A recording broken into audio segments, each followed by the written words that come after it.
Wanderlust adalah istilah yang menggambarkan hasrat kuat seseorang untuk bepergian dan menjelajah tempat-tempat baru. Kata ini berasal dari bahasa Jerman, yaitu wandern berjalan dan lust keinginan. Biasanya, orang dengan wanderlust tidak hanya ingin liburan, tetapi juga mencari pengalaman, pembelajaran, dan sensasi petualangan dari dunia luar. Sementara itu, travel junkie adalah sebutan untuk seseorang yang sangat kecanduan bepergian. Mereka sering merencanakan perjalanan berikutnya bahkan sebelum yang sekarang selesai. Kecanduan ini bisa muncul dari dorongan eksplorasi, kebutuhan akan sensasi baru, atau sekadar gaya hidup yang tak bisa diam di satu tempat terlalu lama. Perbedaannya terletak pada intensitas dan motif. Wanderlust lebih filosofis dan reflektif, sedangkan travel junkie bernuansa ekstrim dan adiktif. Keduanya mencintai dunia perjalanan, namun yang satu seperti pujangga, dan yang lain seperti pemburu sensasi. Meski sering dipakai bergantian, konteks penggunaannya cukup berbeda. Contoh cerita, Wanderlust. Taraf adalah seorang guru yang selalu menyisihkan waktu libur sekolah untuk bepergian ke tempat-tempat bersejarah.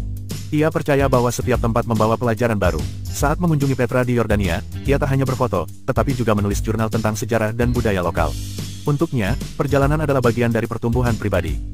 Travel junkie, Reno adalah pekerja lepas yang sudah mengunjungi 15 negara dalam setahun.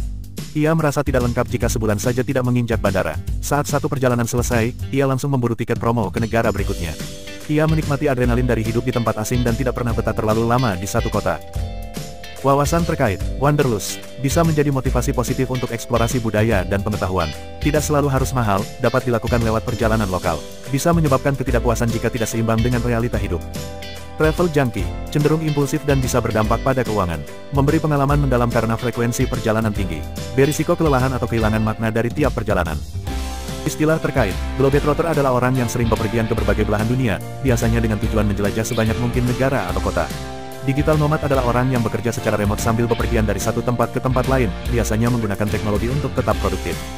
Bucket list adalah daftar tempat atau pengalaman yang seseorang ingin capai atau kunjungi sebelum meninggal, sering menjadi motivasi besar bagi para pelancong.